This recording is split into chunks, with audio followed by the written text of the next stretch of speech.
What's going on, everybody? Welcome back to the channel. I hope you guys are having a great day as always. If you guys haven't already subscribed, make sure you guys go ahead and hit that subscribe button. We're closing in on 3,000 subscribers super quick. That's super awesome. So thank you guys so much for the support. Also, 2 prototype products are on their way to my house for testing on my Grand Cherokee. Once we get testing done, I'm going to send out a product to another YouTuber, Najar Off-Road, to do some testing on as well. Once everything's all clear, they'll be on the website ready for you guys to buy. But today's video is going over the 1-ton swap, what the holdup is, all that stuff. As you guys know, that Jeep is going on 1 tons. A set of 2005 Super Duty axles for the Dana 60 front, Sterling rear. It's going to be a 6 setup once it's done, but we've ran into some issues with getting parts, all that kind of stuff. And that's what we're going to go over today's video. There's 2 options we have, and I'm going to need your help picking out which one you guys would like to see. So with that being said, let's hop out, look at the axles, see where we're at, and I'll let you guys know what's going on. All right, guys, so as a lot of you know, parts are very hard to get right now. A lot of them are on back order or just super delayed. Just everything's backed up right now. So literally 90% of the parts I want for these axles are on back order for months and months. So it's going to take a while to get these built exactly how I want them. So we have 2 options here. Option 1 is we get them cleaned up, get the few parts I can get for it, and then just get replacement parts that I'll have spares of in the future and get these axles under the Jeep. It will be a huge benefit because they'll be a lot stronger than the factory axles and everything like that. However, it won't be my perfect 1-ton setup for a little while until those parts arrive. I'll go over exactly what parts I'm talking about in a couple minutes here. Option number 2 is we leave them out of the Jeep for possibly beyond spring.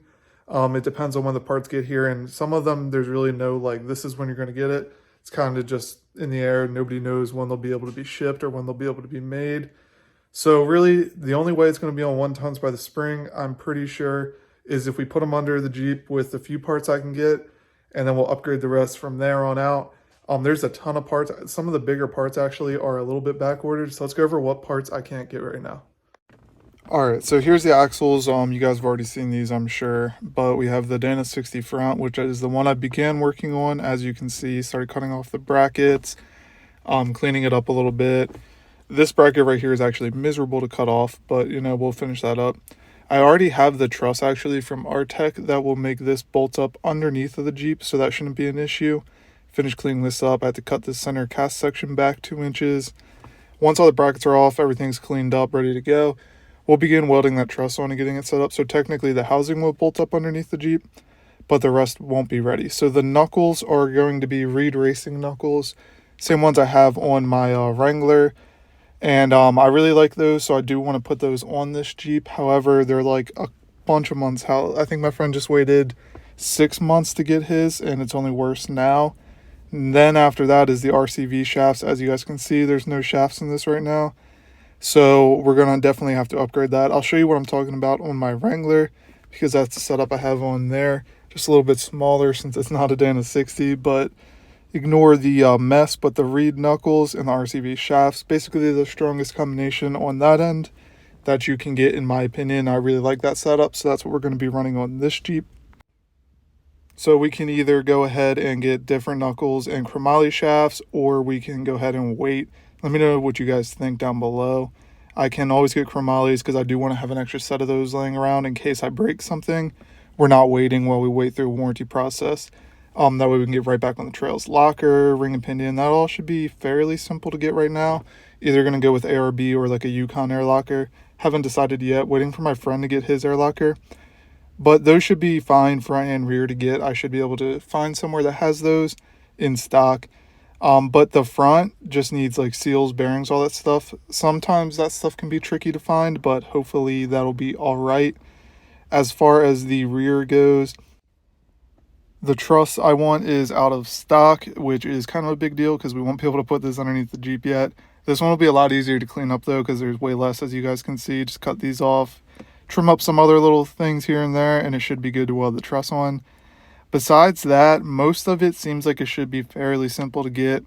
I should be able to source all the other parts for this. So the back isn't too big of a deal. I don't think brakes, axle shafts, all that stuff should be able to be found and ordered for the rear. The front's where we're going to run into the issues with the axle shafts being so far out and the knuckles being so far out. So I'm not really sure what the best route would be there. So that's really where we're at with this 1-ton swap, kind of just figuring out what the best route would be from where we're at, what parts to order, what parts to wait on. Should I just build them how I can right now, get them up underneath the Jeep, and then go from there and build them more as they're under the Jeep, or should we wait? Let me know what you guys want to see down below in the comments. Right now, I'm kind of leaning towards get them as good as I can right now, put them under the Jeep, upgrade the rest till later, once the parts are available, because I really don't feel like waiting like 6 months to a year to get these axles under there. That would really suck, because the stock axles under a Grand Cherokee are absolutely terrible, and I don't feel like running those off-road and breaking them, because it's going to happen, especially with the way we drive these things off-road. They're just going to break. So let me know what you guys think down below in the comments. And again, guys, thank you so much for the support on the past couple of videos, and I'll see you guys in the next one.